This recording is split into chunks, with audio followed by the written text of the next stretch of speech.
여러분들 이 말씀에 여기 제가 이렇게 해놨는데요. 하버드 대학에서 장기 연구를 했습니다. 무슨 연구냐면 85년을 연구를 했는데 연구 내용이 이겁니다. 사람들을 85년을 가지고 연구를 한 내용인데 사람들이 사람을 행복하게 만드는 가장 큰 힘이 뭐냐 연구를 했어요. 85년을 연구를 했어요. 했더니 뭐냐, 사람을 행복하게 만드는 것이 뭐냐 했더니 과연 로또를 맞는 것이 행복할까? 아니면은 뭐 하면 행복할 것 같아요? 뭐 애를 놓으면 행복할까? 또 결혼을 하면 행복할까? 아니면 병이 나오면 행복할까? 이제 이렇게 조사를 해봤다는 거예요. 여러분은 뭘 하면 행복할 것 같아요? 그래서 돈을, 성공, 건강 이런 것들을 얻으면 행복할까? 이제 이렇게 연구를 했더니 85년을 연구를 했습니다. 그랬더니 답이 우리가 상상했던 거와 다른 답이 나온 겁니다. 이 얼굴들을 이렇게 쭉 훑어보니까 굉장히 궁금해하는 얼굴들입니다. 예. 그래서 뭐냐 했더니 여러분 이거라는 겁니다. 여기 뚫어지게 봐야 이게 여기 알려줄 겁니다. 계속 봐봐요. 나옵니다. 뿅. 네. 끝까지 함께 해주는 사람. 그러니까 사람을 행복하게 하는 가장 큰 힘이 뭐냐면 친구라는 겁니다. 특히 나이가 들어갈수록 많은 사람이 있는 것보다 자기와 함께 해줄 사람, 친구, 이 사람이 있느냐에 따라서 특히 나이가 60, 70, 80 갈수록 그러잖아요. 우리가 친구가 많으면 좋다 그러는데 나이가 들어갈수록 한두 명이라도 자기와 마음을 나눌 한두 명이라도 있으면 행복하다고 얘기를 하더라고요. 그래서 이제 제가 아는 목사님 중에 한 분이 사모님을 부를 때마다 부르는 네 단어가 있습니다. 당신은 나의 노후 대책. 당신은 나의 노후 대책. 그래갖고 여러분 우리가 여기도 보면은 다 끼리끼리 앉았잖아요. 맞잖아요. 그러니까 뭐냐면 사람을 행복하게 만드는 것이 돈이 있어도 예를 들어서 내가 여러분이 이제 큰 병을 앓았단 말이에요. 근데 병을 앓는데 축하해 줄 사람이 없는 거예요. 혼자야. 그리고 여러분이 갑자기 1등을 했어. 근데 축하해 줄 엄마가 없고 아빠가 없고 그리고 친구가 없어요. 함께 해줄 사람이 없어요. 1등하면 뭔 소용이 있겠냐는 거죠. 그리고 여러분 예를 들어서 우리 학생들은 많이 했겠지만 상을 받았어요. 근데 상을 받아도 좋아해 줄 사람이 없는 거예요. 친구가 없어요. 그러니까 여러분 우리가 뭔가 얻었다 하고 성취했다고 하더라도요. 여러분 옆에 여러분과 함께 해줄 친구나 그리고 좋은 사람이 옆에 없으면 사람은 행복하지 않다라는 얘기예요. 근데 오늘 말씀해 보니까요. 누가 등장하냐면 요한복음 10장에 눈을 보지 못하는 사람이 등장을 한 거예요. 요한복음 9장이죠. 9장. 날 때부터 태어날 때부터 앞을 못 보는 사람이 있는데 이 사람에게 좋은 일이 일어난 거예요. 그게 뭐냐면 앞을 보는 일이 일어난 거예요. 자, 그러면 앞을 보는 일이 일어났으면 얼마나 좋은 일입니까? 여러분들 입장에서 본다면 병이 나는 일, 성공하는 일, 1등하는 일, 돈을 많이 버는 일, 그런 일이 일어났는데 이 사람에게 놀라운 일이 일어났는데 주위에 좋아해 주는 사람이 한 명도 없는 거예요. 지금 이 사람이. 그러면 이거대로 한다면 이 맹인이 지금 이 사람의 마음이 행복할 상황이 못 되는 겁니다. 자, 다음 그림을 보면요. 자, 맹인에게 큰 기적이 일어난 거예요. 그런데 어떤 기적이냐? 예수님이 눈을 고쳐준 거예요. 근데 옆에 있던 모든 사람들이 당시 예루살렘 성에 있었던 모든 사람들이 축하해 주지 않은 거예요. 그리고 이 사람 혼자 있고 모든 사람들이 이 사람을 멀리하는 거예요. 외면하고. 자, 이런 상황이 있는 거죠. 그림을 보면요. 이 사람에게 눈을 뜨는 건 평생의 소원이었어요. 제발 눈만 떴으면 좋겠다. 근데 눈이 떴어요. 예수님이 눈을 뜨게 해줬어요. 소원이 이루어졌어요. 소원이 이루어졌는데 문제는 눈을 뜬 이후에 예루살렘 성에 있는 바리새인들, 당시 종교 지도자들, 예루살렘 성에 있던 주민들이 이 사람을 외면한 거예요. 왜 외면했냐면 그 당시에 예수님과 친하게 지내거나 예수님과 가까이 지내거나 특히 좀 이 안식일날 이런 일을 벌였기 때문에 예수님과 가까이 지내는 사람을 좋아하지 않았어요. 평생의 소원이 이루어졌는데 사람들이 다 외면해 버린 거예요. 여러분 입장에서 본다면 평생의 소원이 승진이야. 근데 승진이 됐어요. 평생의 소원이 합격이에요. 합격이 됐어요. 평생의 소원이 연봉 1억이에요. 그게 됐어요. 평생의 소원이 취직이에요. 평생의 소원이 결혼이에요. 평생의 소원이 병이 고쳐지는 거예요. 그게 이루어졌어요. 그런데 내 주위에 나를 축하해 줄 사람이 한 명도 없는 거예요. 그 얼마나 외롭겠습니까? 외면당하는 거죠. 다음 그림에 보면 눈을 떴지만 혼자라는 거예요. 자기를 지켜줄 사람도 없고 안전, 자기를 도와줄 사람도 없고 책임, 자기를 돌봐줄 사람도 없고. 아까 하버드 대학의 상황으로 본다면요, 이 맹인은 눈은 떴지만 소원은 이루었지만 실제로 본다면 시간이 지나면 지날수록 이 사람의 인생은 행복하지 못할 거라는 얘기죠. 얼마나 불행하겠습니까? 여러분들 입장에서도 학교에서 학생들이 있지만요, 학교에서 공부를 잘하고 공부를 잘해요. 1등도 했어요. 근데 친구가 한 명도 없는 거야. 네? 그리고 학교에서 얼굴이 캡송이에요. 굉장히 이뻐요. 근데 친구들이 말합니다. 니만 이쁘냐? 하면서 참 왕따시켜요. 얼마나 불행합니까? 이런 상황에서 사람 한 명 없는 상황에서 이 맹인에게 가장 큰 소망이 있다면 누군가 자기와 함께 해주는 사람이 한 분이 있어야 된다는 상황이에요. 이때 여러분 예수님이 그의 옆에 오셔서 말씀한 거예요. 나는 선한 목자라. 아무도 다가오지 않는데 예수님이 그 옆에 다가와서 나는 선한 목자다 이 뜻을 말을 한 겁니다. 얼마나 감사하겠습니까? 아무도 그 옆에 오지 않았는데 예수님이 다가와서 나는 선한 목자다. 이 말의 뜻은 한마디로 말하면 나는 너에게 부족함이 없는 너의 가장 좋은 목자다 이 뜻이에요. 완벽한 목자다. 부족함이 없게 하는 분이다. 이 의미가 되는 겁니다. 지난주에 양의 문이라고 얘기했을 때는 열린 문이라는 뜻이지만 나는 선한 목자라는 말은 나는 너를 부족함이 없게 하시는 분이시다 이 뜻이 되는 겁니다. 뭐를요? 책임지는데, 안전하게 하는데, 돌보는데 부족함이 없게 하시는 목자다 이 뜻이에요. 이걸 하나하나씩 제가 간단하게 설명을 할 겁니다. 그래서 첫 번째가 뭐냐면 끝까지 책임지는데 부족함이 없는 선한 목자다. 쉽게 좀 설명을 하겠습니다. 11절을 눈에 보이는데요. 눈에 보이겠죠? 읽어봅시다. 시작. 나는 선한 목자라. 선한 목자는 양떼를 위하여 목숨을 버리거니와. 여기서 중요한 단어가 두 가지가 있어요. 여기에 뭐냐면 선하다는 뜻이고요. 핵심 단어입니다. 또 하나가 뭐냐면 목숨을 버린다는 겁니다. 아주 중요한 단어입니다. 그러면 여러분 이 선하다라는 단어가 나옵니다. 칼로 쓰고요. 목숨을 버린다라는 말이 또 나오는데요. 우리가 일반적으로 정줄이 저 친구는 저 청년은 선하다 그러면 무슨 의미로 씁니까?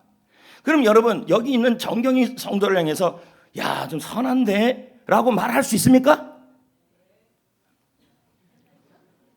우리가 일반적으로 선하다는 말은 착하다는 말입니다.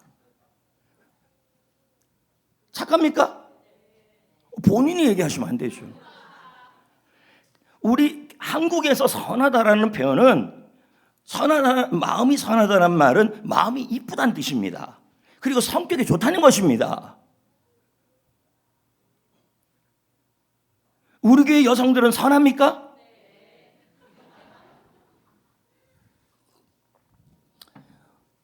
잠언에서 현숙한 여인이라고 나오잖아요. 넘어갑시다. 자, 여러분 선하다라는 말은 이스라엘에서 선하다는 말은 마음씨가 좋다는 말이 아닙니다. 예. 그래서 예수님은 선한 목자다라는 말에 이 선하다는 말은요 마음만 좋다라는 말이 아닙니다. 예를 들어 한번 봅시다. 조국현 집사님 있는데 어머 우리 목사님은 마음이 너무 좋아요 라고 얘기를 했다 칩시다. 그렇다 칩시다. 그러면 마음만 좋아서 어떡하겠습니까? 능력이 있어야죠. 마음도 좋고 능력도 있어야죠. 제가 다시 한번 얘기했습니다. 제가 마음만 좋은데 떡볶이도 사줄 능력도 있어야죠. 뭔 말인지 이해가 됩니까? 아우 조국현 지사님 마음이 너무 선해. 제가 말하는 그 의미는 마음만 좋다는 의미가 아니라 나한테 떡볶이도 사줘야 될 능력도 있다는 게 선하다는 겁니다. 봐요. 정주리는 너무 선해. 내가 생각하고 이스라엘이 생각하고 예수님이 생각하는 선함, 성경에서 말하는 선함은 실력도 있다는 뜻이에요.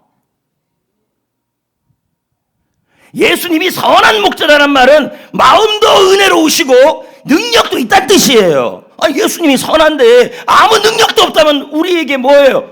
여러분 마음만 좋으면 바보입니다. 그래서 우리는 일부에 바보 했더니 천치 이러더라고요. 여러분 바보인데 실력이 있으면 바보 온달이 되는 겁니다.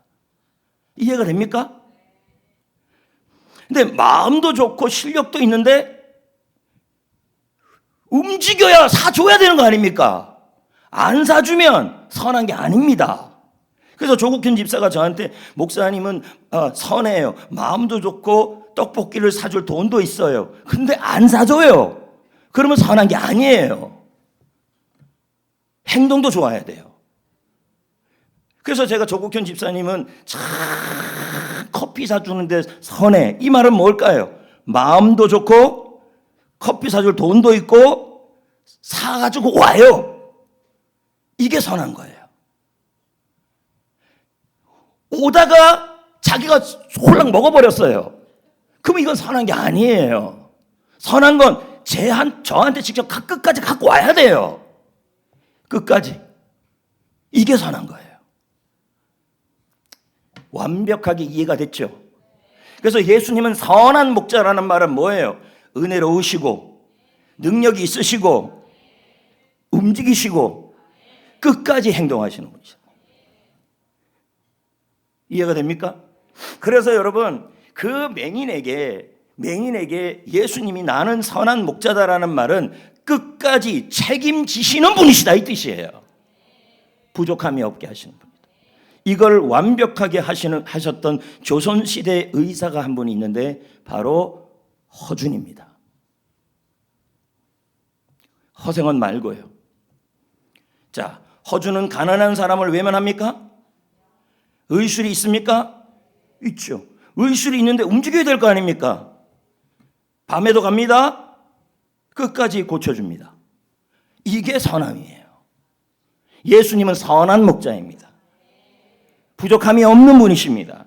끝까지 책임져 주시는 분이십니다. 그분이 우리의 선한 목자라는 거예요. 그리고 여기에 목숨을 버린다는 말이 있어요. 맞죠? 목숨을 버린다는 말은 끝까지 책임을 진다는 뜻이에요. 양을 구하기 위해서. 11절 읽어볼까요? 시작. 선한 목자는 양을 위하여 목숨을 버린다. 왜 목숨을 버려요? 양을 구하려고. 책임을 지는 거죠. 끝까지. 맞죠? 그 증거가 뭐예요? 십자가죠. 예수님은 우리가 잘나서가 아니고 우리가 죄인일 때 우리를 위하여 목숨을 버리셨어요. 맞잖아요. 그죠? 예수님은 우리를 끝까지 책임지신 거예요. 우리가 죄인일 때 아무 조건 없이 우리를 끝까지 책임지신 분이시기 때문에 예수님은 우리를 끝까지 책임지실 분이라는 얘기예요. 18장 읽어봅시다. 시작. 목자가 목숨을 버렸다면 그 양을 중간에 버릴 리 없다. 천국 갈 때까지 끝까지 책임지신다는 얘기죠. 세상은요 위험한 순간이 오면 책임져 주지 않는 게 세상이에요. 그러나 예수님은 죄를 책임지려고 죽기까지 하신 분입니다. 그렇다면 여러분, 나쁜 것을 위해서 책임지시기 위해 책임을 다하신 분이시라면 하나님의 자녀가 된 우리를 위하여 끝까지 끝까지 책임져 주시는 분이시라는 얘기입니다. 세상에 여러분이 못났을 때 누가 가까이 하겠습니까? 아까 보십시오. 그 모습에 그 맹인이 눈을 떴을 때 자기들의 이익에 맞지 않으니까 예루살렘에 있는 모든 사람들이 다 외면했잖아요. 한 번 산 사람도 그 사람을 가까이 하지 않았잖아요. 그런데 여러분, 오직 예수님만 그 사람에게 나타나 나는 선한 목자라, 나는 부족함이 없게 하는 분이라, 나는 끝까지 너를 떠나지 아니하고 끝까지 너를 책임져 주겠다, 붙어 있겠다는 뜻이죠. 예수님이 가장 좋은 친구라는 뜻이죠.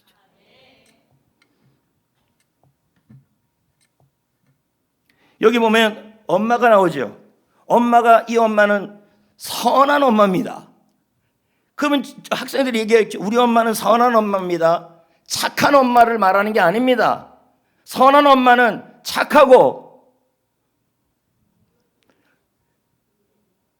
저 선물을 사줄 능력도 있고, 능력만 있는데 안 사주는 게 아니라 사주고, 그리고 끝까지 사준다 그러면 중간에 빼돌리는 게 아니라 끝까지 갖다 주는 엄마입니다.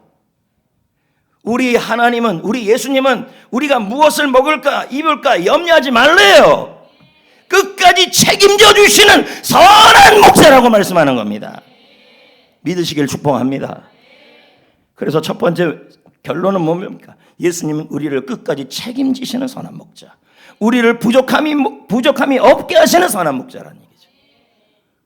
그렇죠? 그럼 두 번째는 뭘까요? 예수님은 우리를 언제나 책임을 지금 했는데요. 지키시는 선한 목자. 강경분 12시 강경분. 네. 읽어보십시오. 오늘 우리가 요한복음 10장을 보고 있잖아요. 그러면 이 요한복음 10장의 당시의 절기가 수전절이에요. 겨울. 예? 그러면 이 수전절이란 말은 당시의 절기를 의미하는 거예요. 우리나라 입장에서 겨울에 있는 절기가 설날이잖아요. 그러면 이 당시에 예수님이 선한 목자라고 말했던 그 절기가 이스라엘 입장에서 수전절이에요. 그럼 수전절이 뭐냐면 수라는 말은 손으로 저는 성전을 깨끗하게 씻어낸 그 날을 기억하는 절기라는 뜻이에요. 수전절, 겨울. 정확하게 말하면 우리나라 성탄절하고 날짜가 거의 비슷해요. 12월 25일. 이때 한우카라 그래갖고요. 이들은요 그때 빛의 축제라 그래서 많은 전구들을 곳곳에 합니다. 우리는 성탄 트리를 하는 거죠. 그래서 이날 뭘 기다리냐면 목자를 기다려요. 참된 목자. 자기들을 안전하게 지켜줄 목자를 구해요. 이 수전절이 왜 시작됐는지를 알아야 합니다. 자, BC 167년입니다. 그러면 예수님이 오신 기간이 AD 0년이라 친다면 200년 전입니다. 그러면 자그마치 200번 수전절을 지킨 겁니다. 어떤 일이 있었냐면 시리아 왕인 안티오쿠스 4세라는 사람이 있었다는 거예요. 이 사람이 예루살렘을 당시에 식민지화 시켰습니다. 마치 일본이 우리나라를 식민지 지배를 한 것처럼 당시 예루살렘을 이 안티오쿠스 4세라는 시리아 왕이 식민 지배를 한 거예요. 그리고 예루살렘 성전은 굉장히 거룩한 곳이에요. 근데 그곳에다가 그 제단이라고 해서 법궤 위에다가 돼지 피를 뿌렸어요. 유대인들에게 돼지는요 부정한 음식이에요. 우리는 없어서 못 사지만. 그리고 예루살렘 성전 안에는 우상을 두면 안 되는데 제우스 신상을 거기다가 세워버린 거예요. 그러니까 성전을 불결하게 만들어 놓은 상황이에요. 이렇게 해요. 보세요. 자, 예루살렘 성전 안에다가 이게 법궤인데요. 저 법궤 위에다가 돼지 한 마리를 올려놨어요. 그리고 돼지 피를 뿌려놨어요. 이런 일이 일어난 적이 없었던 사건이에요. 예루살렘 성전 안에다. 저 뒤에다가 제우스 신상을 올려놓은 겁니다. 자, 이런 상황이 되면 우리 입장에서 본다면 경복궁 안에 종묘라고 있는데 거기다가 일본의 우상을 세워놓고 거기다가 돼지 피를 뿌렸다고 생각해 봅시다. 울분이 생겨요, 안 생겨요? 생기죠. 가만히 있을 수가 없죠. 성전이 지금 더러워진 거 아닙니까? 그래서 안중근 의사가 일어났어요. 우리나라 입장에서는 안중근, 이들의 입장에서는 마카비가 일어난 거예요. 마카비, 별명은 망치. 마카비가 일어나갖고 전쟁을 일으켰어요. 그래갖고 이들을 몰아냈어요. 기쁜 날이에요, 기쁘지 않은 날이에요? 기뻐갖고 이 성전을 피를 다 씻어냈어요. 이게 수전절이에요. 나라가 너무 약했잖아요. 그래서 이때부터 이스라엘은 수전절만 오면 진짜 목자, 힘 있는 목자, 나라를 안전하게 끝까지 지켜주는 목자를 기다리기 시작한 거예요. 수전절 날 빛을 밝히면서. 자, 이거 성경 읽기 학교 하면 나옵니다. 마카비가 성전을 되찾아서 성전을 깨끗하게 씻었어요.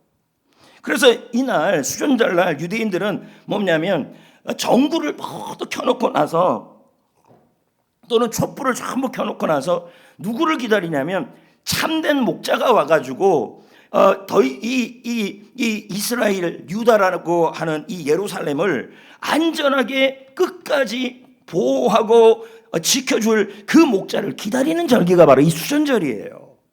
근데 이 수전절날 모두가 참된 목자를 기다리고 지켜줄 진짜 목자를 기다리는 이 수전절날 예수님이 참된 목자라고 딱 선포한 거예요.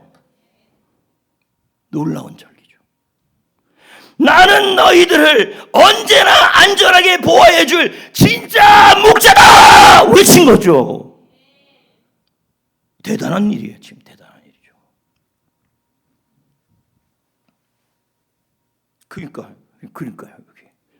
요한복음 10장에 수전절날이라고 날이 났던 말이 그 말입니다.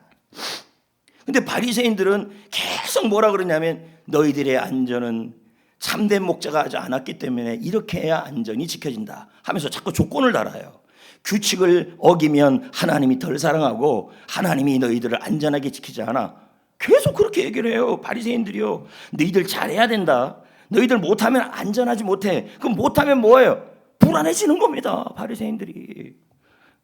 그러면서 또 뭡니까? 야, 너희들 천국 가고 싶지? 천국도 너희들이 노력을 해야 지켜진다. 너희들이 노력 안 하면 어떻게 되는 줄 아느냐? 천국도 안전하지 않아 하면서 바리새인들이 계속 그 얘기를 10장에 가르치고 있는 거예요. 그런데 예수님이 딱 나타나서 내가 선한 목자다. 내가 너희들을 안전하게 언제나 너희들을 끝까지 안전하게 지켜줄 거다 라고 얘기한 거예요. 이렇게요. 내가 지키는 게 아니라 내가 지킨다. 그러면서 요한복음 10장에 여러분 이 말씀이 있는 거예요. 10장이에요. 영생을 주는데 내 손, 예수님의 손에서 빼앗을 수 없고 아무도 아버지의 손에서 빼앗을 수 없다. 너희들의 잘하고 못하고 해서 너희들의 안전이 지켜지는 것이 아니라 예수님의 손과 하나님 아버지의 손에서 달렸다. 이렇게 나오는 거예요. 왜? 예수님과 아버지의 손이 붙잡고 있기 때문에 너희들은 뭐예요? 안전하다는 얘기예요. 짠. 이렇게요. 예수님의 손과 하나님의 손이 언제나 천국 갈 때까지 우리를 보호하고 있기 때문에 우리는 언제나 안전하다 이 뜻입니다. 하늘나라 갈 때까지야. 선한 목자라는 것입니다. 두 손이. 여러분, 지금도 여러분은 예수님께서 선한 목자로 언제나 여러분을 지켜주는데 부족함이 없습니다. 예수님은 선한 목자입니다.